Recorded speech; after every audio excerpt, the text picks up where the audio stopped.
Service in Denver, Colorado has issued a severe thunderstorm warning for southwestern Weld County in northeastern Colorado until 10:30 p.m. At 9:51 p.m. Mountain Daylight Time, a severe thunderstorm was located 4 miles northeast of Evans, or 5 miles east of Greeley, moving south at 10 miles an hour.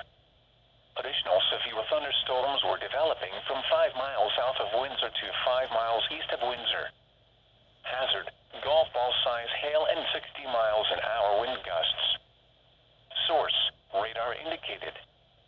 Impact: expects damage to roofs, siding, and trees. People and animals outdoors will be injured.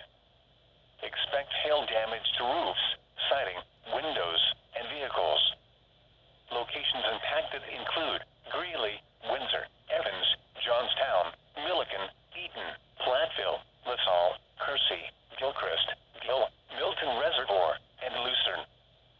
For your protection, move to an interior room on the lowest floor of a building.